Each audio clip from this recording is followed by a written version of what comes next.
Hi,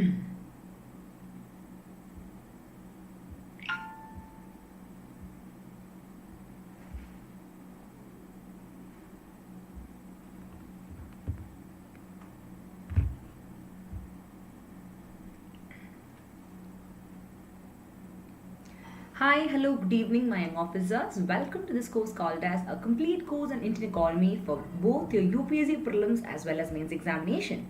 So this is Nisha Nujumudeen, your educator in Academy. So today in this particular course, we'll be discussing another topic exclusively important from the economy perspective. So now, the topic of discussion today is Chapter 4. So now Chapter 4 deals with what? It deals with monetary economics. We are just starting with the broad heading monetary part.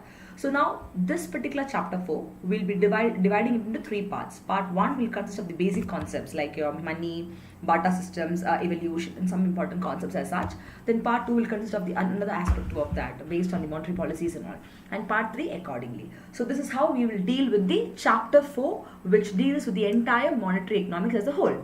So now before starting, guys, as you all know, I'm an economist, teacher as well as entrepreneur. And now I'm also Unacademy is one of the top plus faculty, having experience of 6 years in the field of teaching. And I've secured national award for my teaching excellence in civil service coaching. And I've taught 60 plus GS batches. And now, being one of the top plus faculty at an academy, I do take regular courses. And I'm an expert in Indian economy as well as current affairs.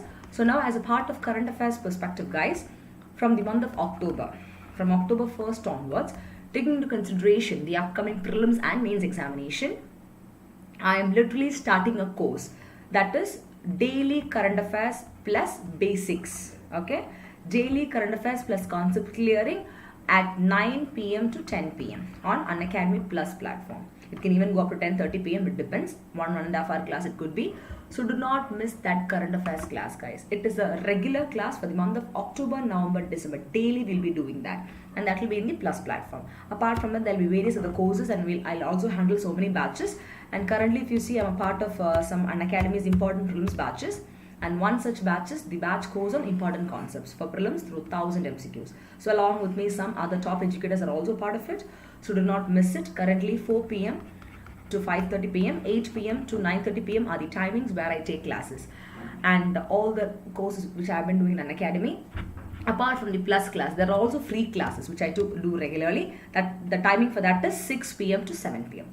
Very simple. Go to Unacademy learning platform, type by name Nisha Nujumudeen, go to my profile. There will be top 1000 MCQ series free classes.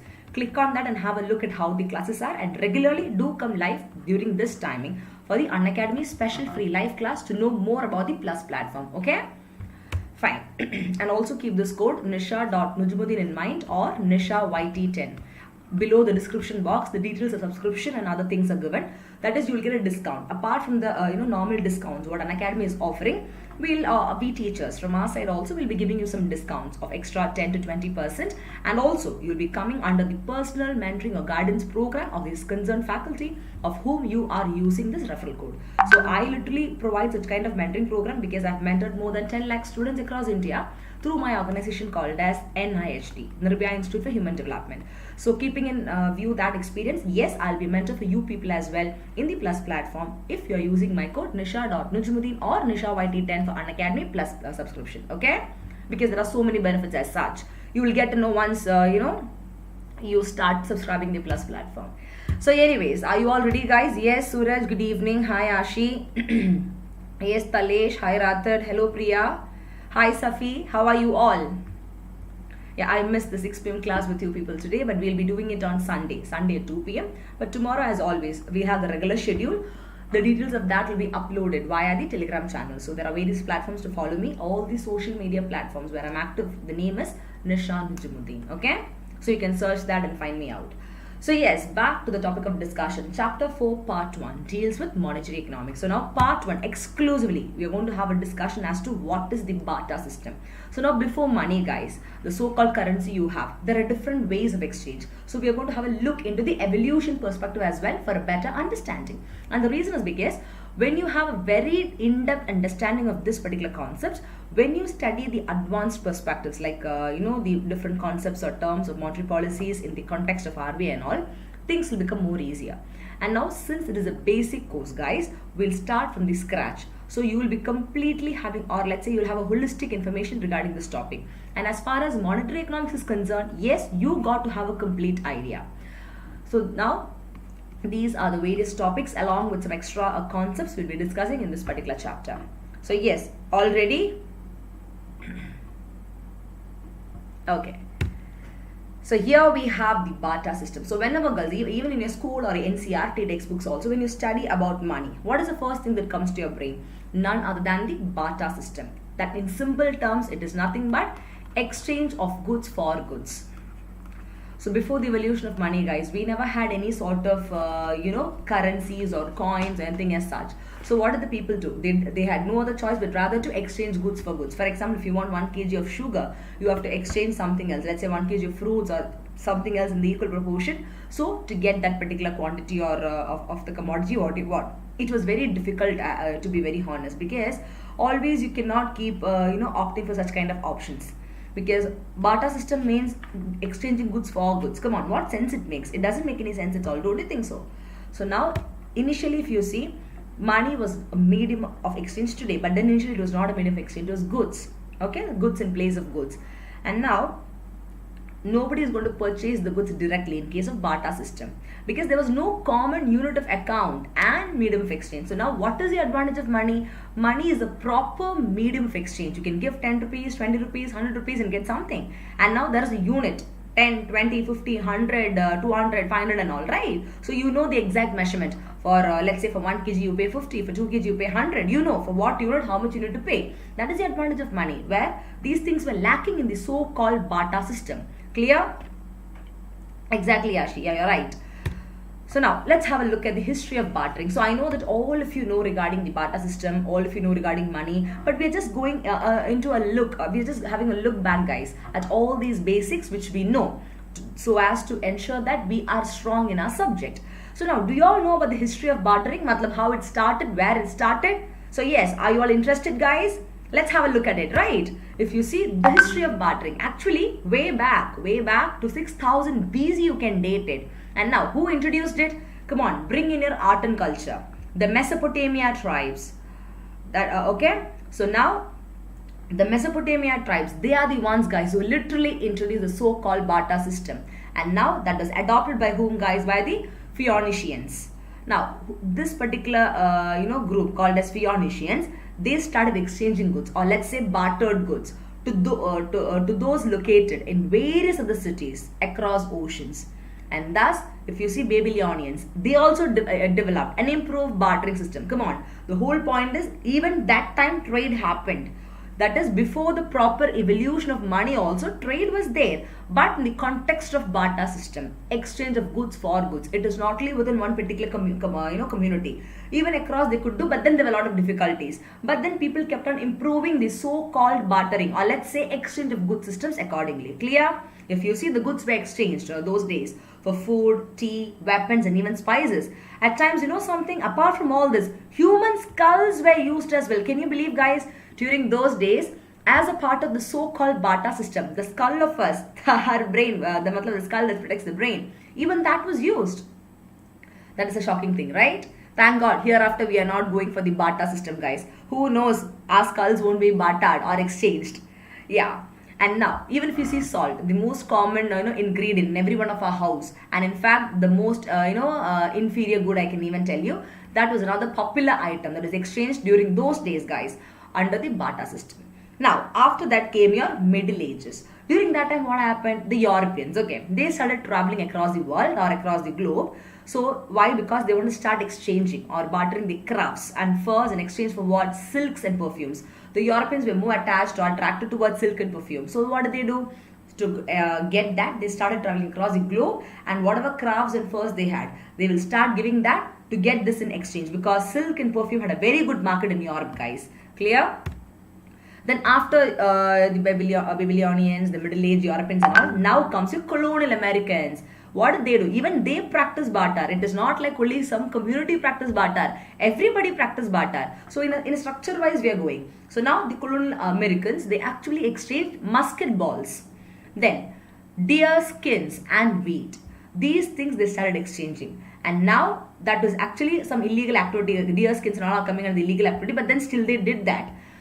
When money was invented, this bartering, guys, it did not end. The only fact is that it became just more organized. So now they didn't stop even after that. So when money is invented, people thought that, come on, these colonial Americans and all these people, they stopped. No, since they are in the practice of that, they still continued, but in an organized way. Clear? And thus, due to lack of money, what happened?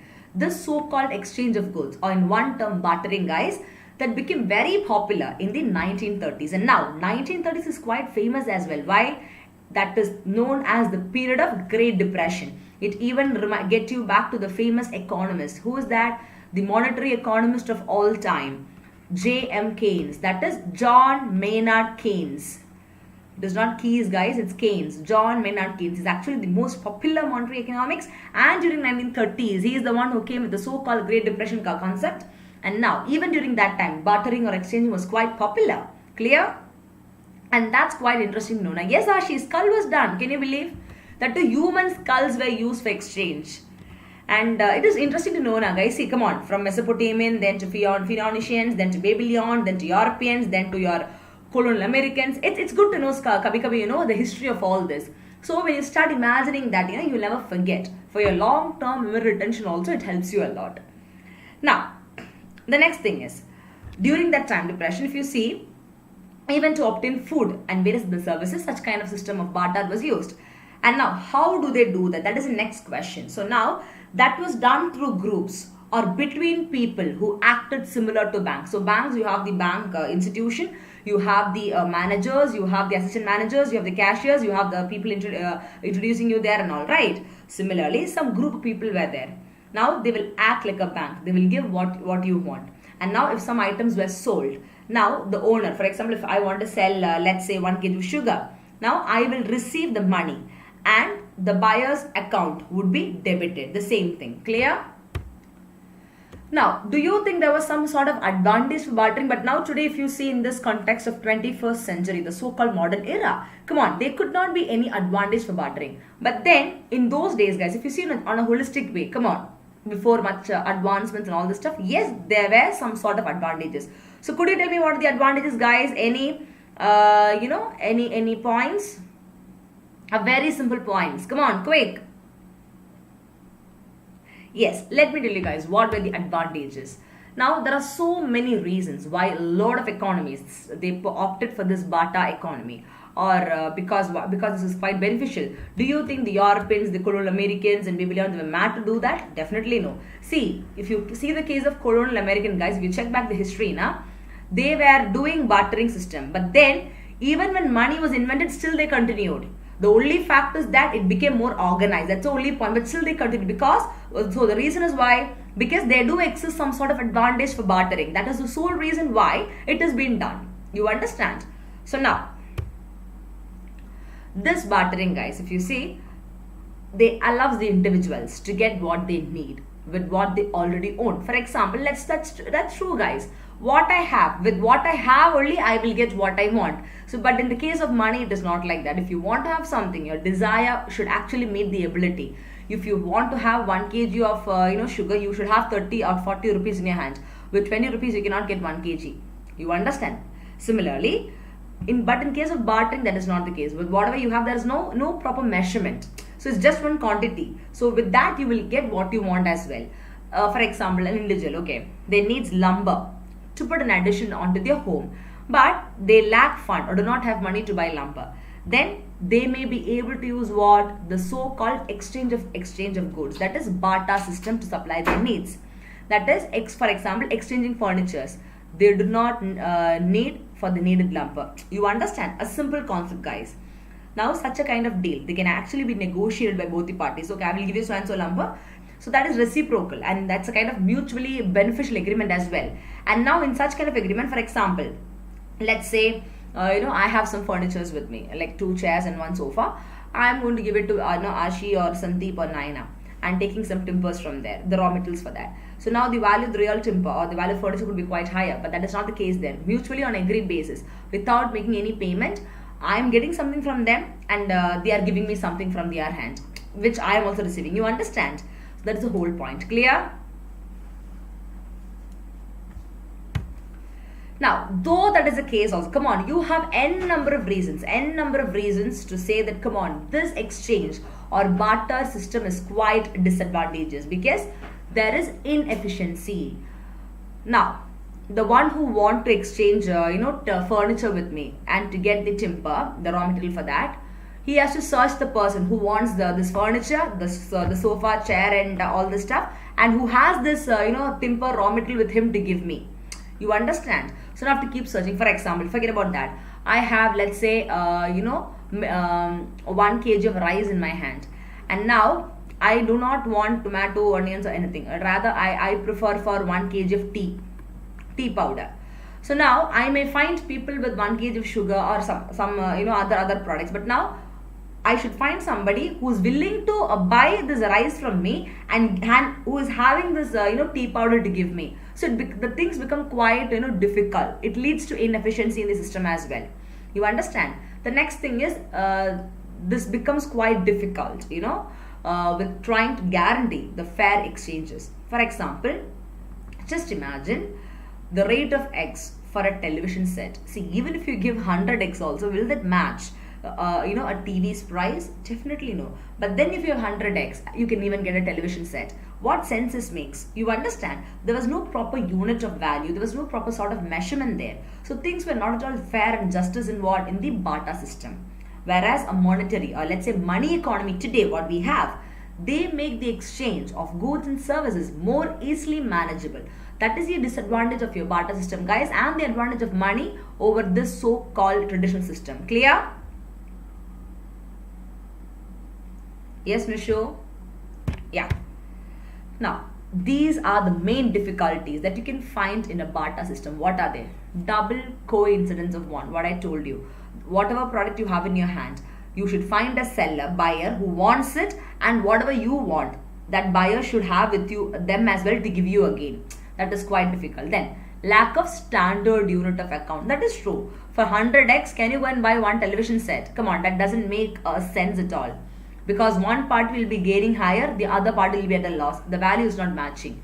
Then impossibility of subdivision of good. Can you break an egg and give? And for example, let's say 100x in one television. So now the television price is quite costly. So for 100x, only half the television price is coming. So can you break the television and give? Come on, it doesn't make a sense. Don't you think so? You cannot subdivide the good as well.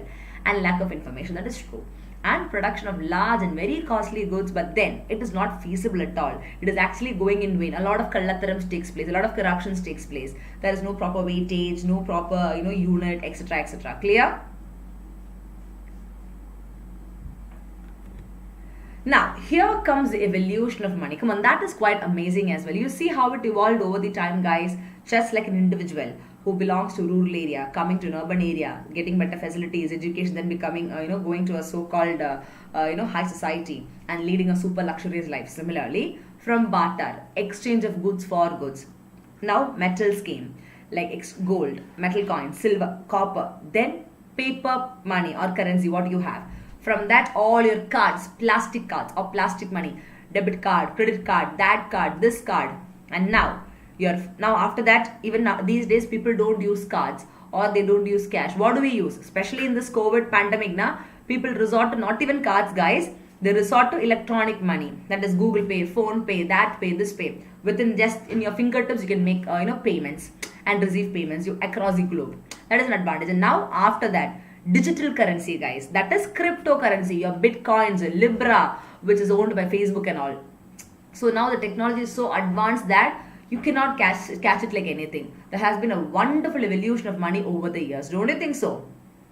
Yes, rather, even wallets are there. Your Paytm wallet, your Swiggy wallet, this way you can store coins of money. It's not physical, but they are soft copies, and then you can make payment out of it.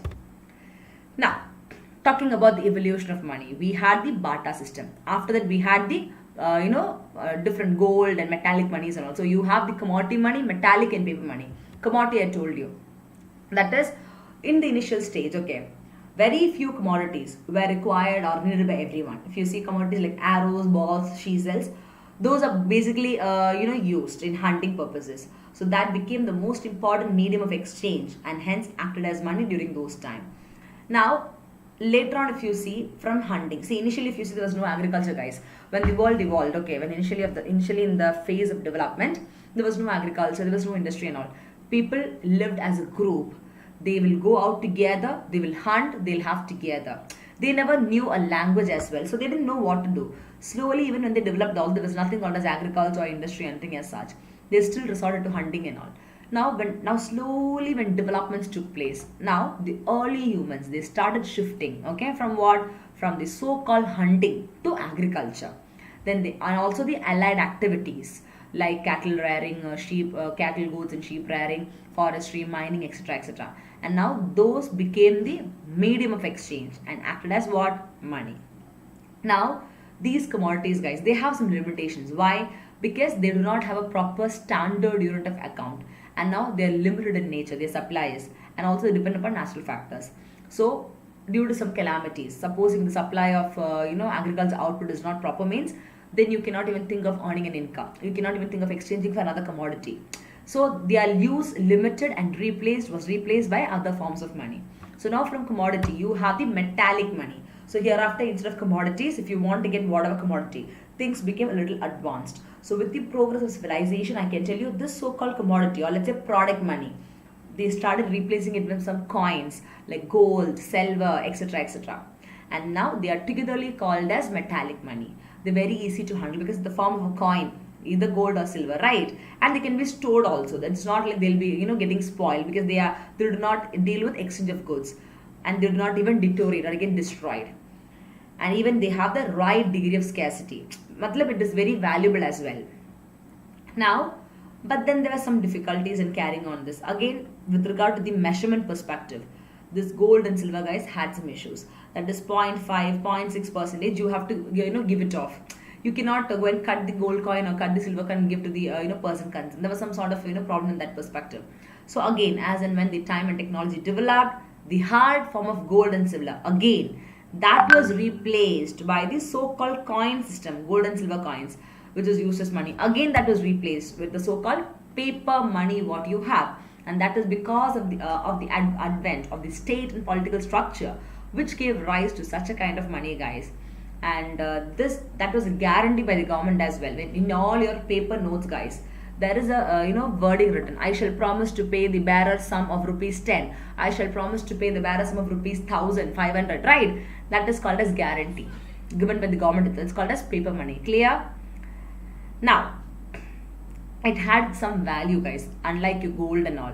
But simply because they're guaranteed by the government and are scared. Clear?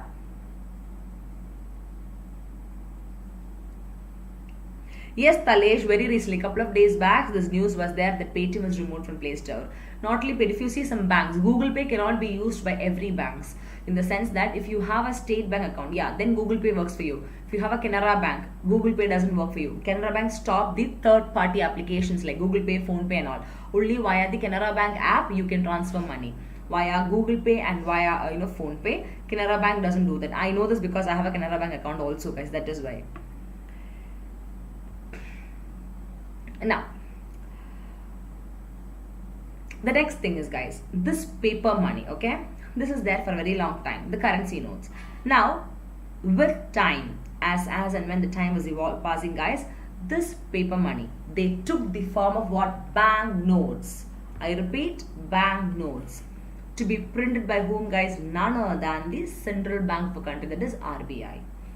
And thus, the last stage of evolution or the development of money, that was in the form of bank deposits, especially demand deposits. And what are demand deposits? Deposit means what you keep it stored. And now in bank, whatever deposit you're storing, let's say 1 lakh, 2 lakh of money in the form of currency. And now on your request, the bank is supposed to give you the money on the request made by you via a demand draft or a check. You can withdraw it. That is called as demand deposits. These are very important terms, guys, based on this demand deposits and time deposits. Example of time deposit is fixed deposit stuff. Take care.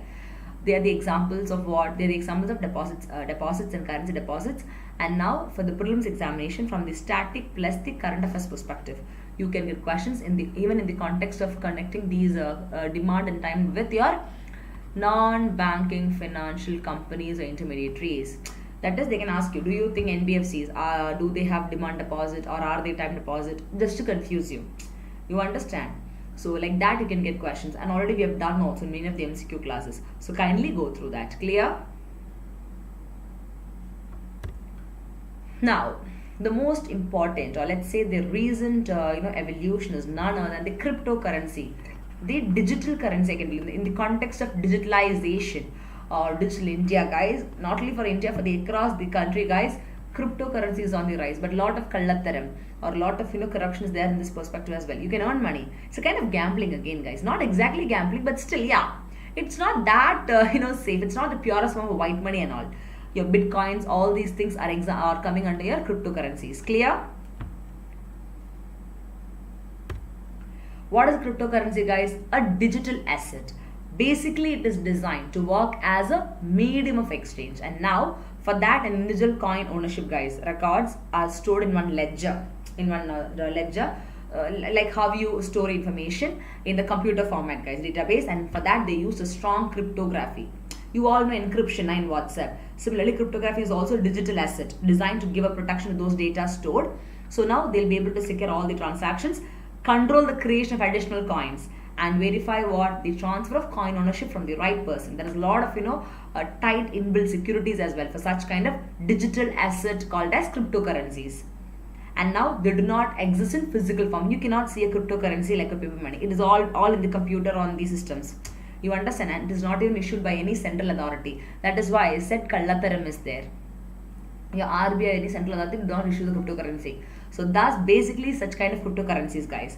They used a control called as decentralized control, and they're against to centralized digital currency and centralized bank systems. From that itself, you got to know that when they're against the government and the RBI, come on, there is some sort of gambling and kallattaram, right? And now, which is the first ever cryptocurrency, guys, to release? It is Bitcoin. And that too, they released it as what? The open source software way back in 2009. But not many people knew regarding this, guys. In the year 2019-20 only, there was a great hype for such kind of Bitcoin, because everybody, even the normal people, guys, they started to know regarding this in a very popular manner. And many people got involved in such kind of transactions. Even if they're not billionaires or millionaires also, there are some ways in which you can work for this cryptocurrency and Bitcoins. And now, if you see, since the release of this Bitcoins from 2009, over 6,000 altcoins, matlab alternative variants of Bitcoins, guys, or let's say other sort of cryptocurrencies, guys, they have been created till date, that is till 2020. Clear?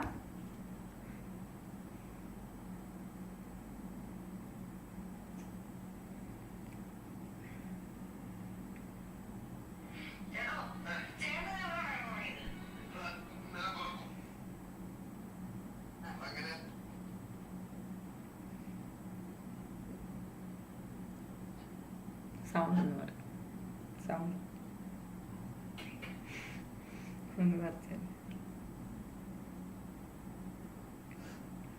Yeah. So now, this cryptocurrency, guys, okay, which is an example is Bitcoins, one type of cryptocurrencies, that is actually a decentralized digital currency. And now, this sort of digital currency, guys, that does not require the permission from a central bank, or they do not have any sort of connection with an RBI, or let's say a single administrator, and they can be sent from the user to user. For example, if I am using, yeah, you can also use it. You understand? It is all individual to individual, or let's say peer-to-peer Bitcoin network without the need for intermediaries. And now, how are the transactions verified, whether they are happening or not? They are done by some network nodes through the so-called cryptography. And thereafter, they'll start storing all the informations, or they'll record it in a ledger called as public distributed ledger, and that is blockchain. And for UPSC, blockchain, cryptocurrency, then Bitcoin, then Libra. What is Libra, guys? Not your star Libra. Actually, the month of September is for the Librian people. September 23rd to October is for Libras people, I think, right? No, not Libra. Scorpions. No, not Scorpions. Yeah, Libras, right. It's Libras, I think.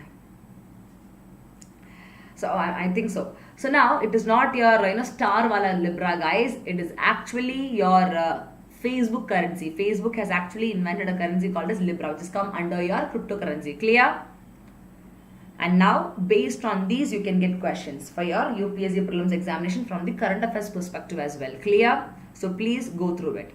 And now, how are these bitcoins created? They are created as a reward for the process known as mining.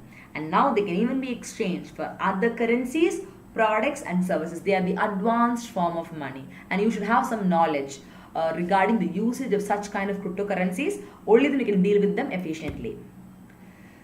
Look at this. 1, 2, 3, 4, that is 200, 500, 2000. Oh my goodness, so much of money. Na? Kitna money hai, guys? And this lockdown phase, money is quite important as well. People are running short of it. So yes, we are going to have a discussion regarding the so-called money. Quickly, I'm going to tell you some concepts of money.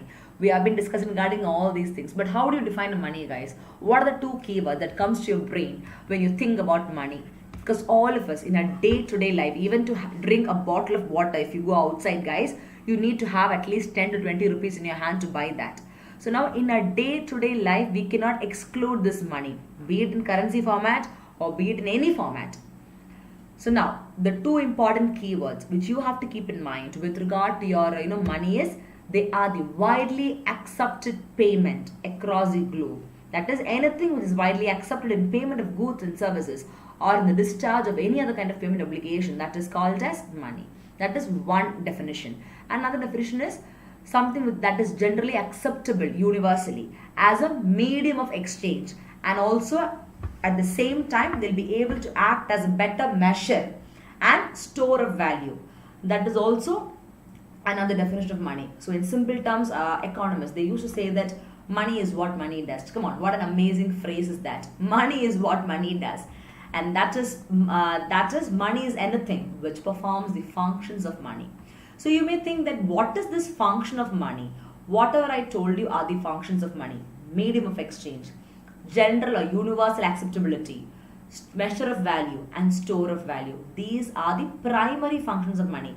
There are both primary as well as secondary functions as well. But fulfilling these primary functions, it makes it very comfortable for the individuals, for the economy and for the global economies to work in a better manner with regard to all the transaction perspectives. Clear?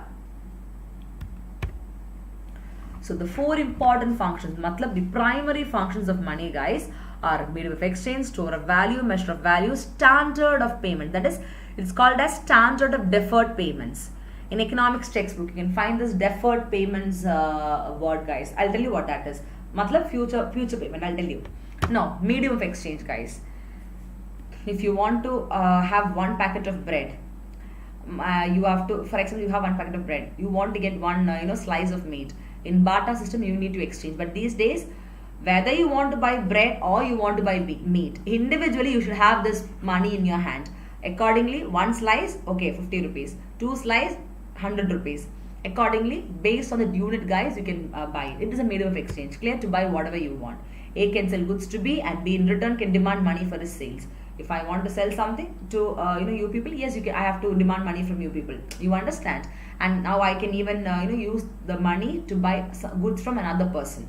So as long as you have money, you can use it for exchange purpose. Clear? This is a very important function of money as well. Now, store of value. That is true, guys. You can store money, but can you store the commodities? Come on, they get spoiled, but money doesn't get spoiled. That is, they are the most liquid asset. This is very, very important. The highly liquid assets, matlab something that can be easily converted into cashes, gold, money and all. So they are called as a highly liquid asset. And now it is the most convenient way to store all your wealth. And thus it is an asset. It doesn't get spoiled. It can stay even long for years. And now the storage of money. When you invest them in banks, guys, instead of storing or keeping them in one room, that will again give you more interest or income. You understand? So now there are multiple benefits of money which is there compared to the previous system. Clear? Now, people may think that, ma'am, how can we say that money is the most liquid of all assets, but there is gold and real estate. Now, investing in gold and real estate, come on, that is highly appreciable. But now, for other liquid assets apart from money, guys, the case is different. Be it gold, for example, you have a biscuit of gold. Do you all know about it? A biscuit of gold. Think about all the big shots, Dawood Ibrahim, that, this, Dharavi and all. Come on, they actually now, they have all these kallatarams in their hands, guys. Badda wala, not chota wala, badda wala corruptions and kallatarams. They have biscuits of goals, okay. So now, you have to convert them. You have to, first actually you have to sell them, and then you have to get it converted into money. So it is a process. They are also liquid assets. But now cash is not like that. They are the most liquid of all the assets. Very easily they can be converted. You understand? But for this gold or real estate, you have to wait for the gold to be sold or for the property to be sold, and then you have to receive money in hand. That is the whole point.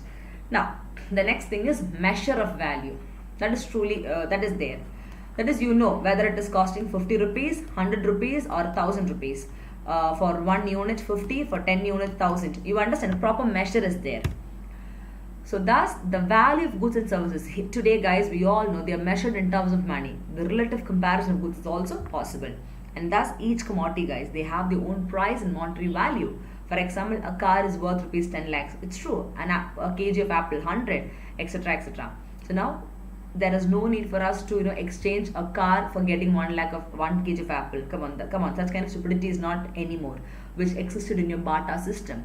Hereafter, whether you want to buy 1 kg apple or you want to buy a car worth 10 lakh, you have money, so much of money, 100 rupee, 1 lakh, you can buy whatever you want as per your wish. Clear? Now, store of value. You saw the store. It's standard of payments. Now, this is in the context of standard of deferred payments. What is this deferred payments, guys? For example, yeah, we have okay, now we have Priya, Prashant and all in the class. Now, from Prashant, I purchase some commodity. Now, I may not pay Prashant today itself. After a week time, I'm telling Prashant, see Prashant, I'll pay you after a week time. So, I can get the commodity, but I can pay later. That is called as deferred payments. Payments can be made in future as well. So, thus, money also serves as a standard mode of deferred payments. For example, the loan is taken today. It will be paid back in future using this money. And now this loan amount that is measured in terms of money, and they're also paid back in terms of money in the future terms. It is not necessarily that then and there you should get it back, or you should actually revert back as such. Clear? Yes, Radhod and Prashant, bada kallatram, bada biscuits. In fact, bricks of gold. yes, guys. Lot of kallatrams happens. That is why. Now, this is quite important, guys, these terms, because based on these terms also you can get some questions for your examination. That is why you have something called as modern monetary system. So now when you study the part 1 of monetary economics, these are the very basics or the simplest concepts which you should never ignore. So now the first one talks about convertible paper money or full reserve system. That is a modern monetary system. Okay. What is this convertible?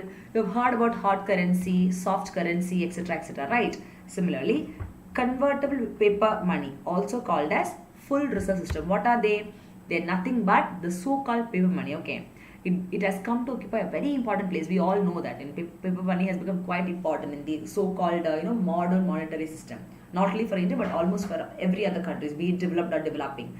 And now people may think that paper money means it is just the notes. What you have. You will have a note, right? 10, 50, 100 rupees. It will be written that I promise to pay the bearer the sum of so and so rupees. Whatever is the value of rupees, 500 or 1000 or whatever it is. Now, I can tell you, apart from this term, paper money, in the context of connecting it to the notes issued by government and central bank, there is a broader, definition as such. Clear? That is the currencies. With regard to currencies, guys, this paper money only to the notes issued by the so-called authority, guys, the RBI and government. In that context only you can assess them. And now RBI or the central bank of our country, guys, they are responsible for what? For printing or creating of currencies in the form of paper money. And now for quite a long period of time, if you see, paper money, they remained as a convertible paper money. What is it convertible? That is, money is convertible, right, into all these standard coins which are made of gold and silver. So thus, whatever paper money which has been issued by the RBI, the central bank and government, guys, that is fully backed by all these golds and reserves which is equal to that value. 10 lakh paper money means equal to that value you will have the gold and reserve. So thus this paper currency system. It is called as full reserve system. You are able to reserve it equal to the value of gold or other reserves. Did you understand what is convertible paper currency or money? In other terms, called as full reserve system. Now, the next is something called as inconvertible or fiat money.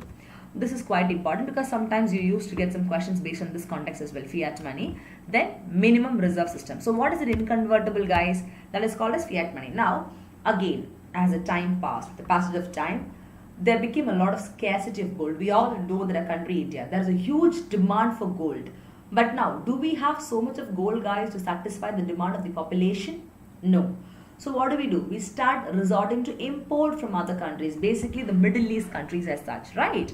And now, because of the scarcity of gold and silver, automatically, the government found it very, very difficult to, start backing up all their legal currency with a value equal to what? Gold and silver. So now you cannot have the so-called full reserve system because of what? Because of lack of, availability of gold. Or let's say scarcity of such kind of, gold and silver. You understand?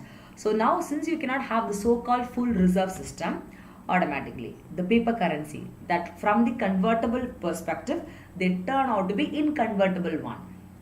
And now hereafter, the paper currency of money issued by central bank, they will not be backed by any precious metals like gold or silver. And even the issuing authorities, be it the central bank or the RBI or the government, they will also be not responsible, guys, for the conversion purpose. That is converting paper into gold and silver. Now, the currency notes which are issued by the Reserve Bank of our country, that is central bank, they are called as fiat money. And that is, they are issued by a fiat. What is fiat? Order. It's an order money. In simple terms, fiat money is also called as order money. Okay. So kindly note it, guys. Sometimes you can even, UPSC can even twist you with these terms. Because when an order is given, that time only the central bank is issuing this fiat money. So thus, I can tell you, it is having some legal acceptability. What? Your fiat money. So thus, the fiat paper money, that is the order paper money, is in the form of what? Legal tender. And now that legal tender has also been promised by whom, guys? Promised by none other than the governments, the concerned governments. For example, if it is India, means the government of India. Clear? Next, you have something called as minimum reserve system. It is another concept, guys. Again, yeah, this from the static and also from the current affairs perspective, you can get questions for UPSC. We have done some questions also, remember? So till here, very clear. Mansilayo kuttigale. Did you all understand? So thoda Malayalam hai in between anyways. And thus, if you see the so-called reserve system, that is minimum reserve system, it is the current form of what? The currency. What sound in the working? Headset work on. So now, the current form of currency system, guys, which is practiced across the world and even for a developing economy like India, guys, since 1957 is none other than the so-called minimum reserve systems. Now, initially you studied about the full reserve system, which is not practiced now because full reserve system talks about convertible currency, where the entire money can be converted, guys, into gold and silver and they can back up like that. But that is not possible because of scarcity of the gold and silver. That is what we studied in the fiat money, right? When paper currency became inconvertible, now the order is given called as order money or fiat money, which is a form of legal tender promised by governments. So now, the safest thing, or let's say, a logical one was a minimum reserve system, which is the current form of currency system. Now, under this, what they do? The central banks, they are required to keep only a minimum amount of gold, guys, and also some other certain approved securities. So now, you are not supposed to keep the entire gold or silver. So now you have some sort of relaxations, right? And as far as the country India is concerned, what happened? Again, the central bank of a country, there's RBI. What is the requirement? They are required to keep rupees 200 crores as what, guys? As a reserve. Now, connect this to the next concept. The credit control policies of RBI, your reserve ratio, CRR and SLR. We will be studying about all these things in the coming classes. Already, I know you all know this, but from the theoretical perspective, I am telling you for the beginners as well. Cash reserve ratio, saturated reserve liquidity ratio, all these things will be coming because these are the reserve ratios. And now, on the basis of this minimum reserve, guys. Now the RBI, matlab the central bank, they can issue what? The currencies in any number subject to the economic condition of country. Matlab they can start printing. So the so-called deficit financing happens there in the context of when there is a lot of fiscal deficit. Connect this to your BOP class, that is balance payment class, which I took for you. A gap arises of income and expenditure, right? When the revenue falls short of expenditure, that is your revenue is 100 crore and the expenditure is 200 crore. Again, a gap of 100 crore is coming. So automatically fiscal deficit. The government should do something to reduce that, because no matter what is the scenario also, the government has to meet the expenditures in all the perspectives, development plus non-developmental. So automatically they resort to borrowing. So now the one thing what they do is kind of deficit financing, that is they ask the RBI to start putting currencies, again leading to inflation in the economy. There are so many connected factors like that. Now in the context of this minimum reserve system, yes, the RBI, they literally have the rights and authority to issue what? The currency in any number based on the economic conditions, whether it is recessions or boom or depressions or fluctuations like that. Clear? So yes, with that we have come to the end of the part 1 of chapter 4, which deals with what? Which deals with your minimum reserve system. Clear? And also the entire basis of monetary economics, which starts with your Bata system of exchange to the so-called current evolution of money. These are enough, guys. These basic concepts are enough for your initial part. Now part 2 will consist of a holistic perspective, which we'll be seeing in tomorrow's class. Clear? Yes, Sandeep is saying, ma'am, what is the reply of Manisalaya Kuttikale? Manisalaya Kuttikale means, do you all understand kids? Kuttikale means it's actually a phrase like bachas or kids. You understand? Kuttikal means children's in, or students in Malayalam, where teachers used to say with a lot of love and, connection. So you should tell Sandeep, yes, Manisalaya, ma'am, like that. Oh my goodness. We will do all this in the special class. Actually, we do all this in the plus class as well. You can ask my plus students. We have a very good time in plus class. We study with, seeing the PPT. We study with imaginations, with the pictures. We connect a lot of, practical things. It's quite interesting. That is why I keep telling you people, do come and join the plus platform. Anyways, is it very clear, guys, today's class?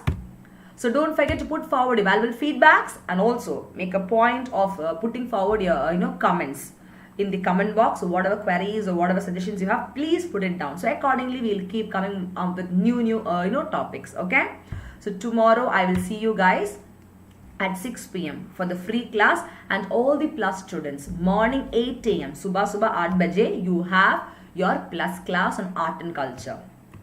After that, 4 p.m. you have again the art and culture MCQs. Then 6 p.m. the free class, guys. Everybody do join for it. The Unacademy free special live class. And again 8 p.m. the last lab revision of the most probable prelims MCQs in the plus platform. And finally, and again 10 p.m. we'll have the chapter 4 part 2 of the monetary policy only, with some advanced concepts, which are the free classes. So see you all tomorrow, guys. Thank you so much, my young officers. So did you all enjoy? And that was a quick revision as well, I think, based on the money concept perspectives, right?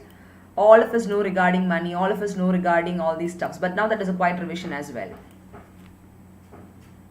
Yes, so thank you so much, my young officers. I'll see you all tomorrow.